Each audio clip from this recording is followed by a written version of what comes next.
আমরা রুম টুম নিয়ে ফ্রেশ হয়ে গেছি আর আমাদের রুমটা তোমাদেরকে দেখিয়ে দিচ্ছি। এই হচ্ছে এন্ট্রেন্স, এখান দিয়ে ঢুকবো। এই হচ্ছে একটা সোফা আর এই যে দুটো বেড আর এত বড় একটা রুম। আর এখানে সবাই আমরা থাকবো একসাথে। চলো চলো।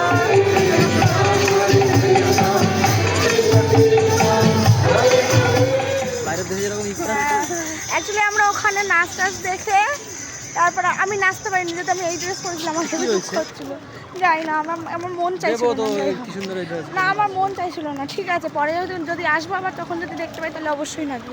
এখন যাচ্ছি আমরা গদাবর প্রসাদের লাইনটা দেখতে যাচ্ছি আমরা।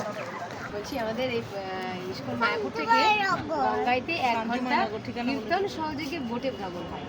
সিট দেওয়া আছে, বসার ব্যবস্থা আছে, চেয়ার সিস্টেম। বোটের মধ্যে কীর্তন হয়, গঙ্গা দেবীর আরতি হয়, আর যে সঙ্গম স্থান আছে ওখানে পুষ্পাঞ্জলি হয়। আমরা এখন এখানে সবাই মিলে বসে আছি, কারণ আমরা 12:30 দিয়ে ভোগের লাইন দেবো, তাই এখনও দেরি আছে। কিন্তু এই রোদের মধ্যে ঘোরাঘুরি করবো না আমরা, তাই এখানে লাইন দিয়ে বসে আছি। পোকো, তুমি ভোগ খাবে? খাবে না তা কি করবে? ওইটা খাবে? তাই খাবে? একটু বাবাকে দিয়ে আসো, জল যাও, আমাকে দাও, আমি দিয়ে, তোমার দিয়ে আসতে হবে না। করেছি এখন, আমাদের লোক এখনো দাঁড়িয়ে আছে। ওই যে তোমাকে খাওয়ালে দাঁড়িয়ে আছে আর আমরা লাইনে দাঁড়িয়ে পড়েছি।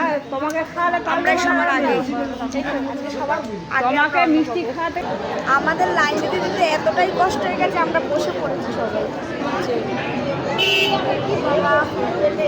এখনো 8 ঘন্টা বসে থাকতে হবে। অবশেষে ঢুকলাম, আরে খিদে পেয়ে গেছে। বলছে ও মা ভাত খেতে যাচ্ছি? আমরা বলছি হ্যাঁ। বলছি গোসাই আপেল সিদ্ধ দেবে? আপেল সিদ্ধ আজকে মনে পড়ে গেছে। আর এই যে লাইন, আমরাই সবার আগে, সবাই লাইন। আমরা অন্ন পেয়ে গেছি, আর অন্য কী কী রয়েছে তাই দেখাচ্ছি।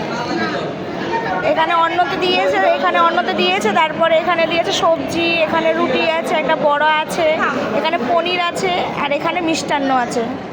ভালো বাবা, টেস্টি। তুমি গুড বয় না?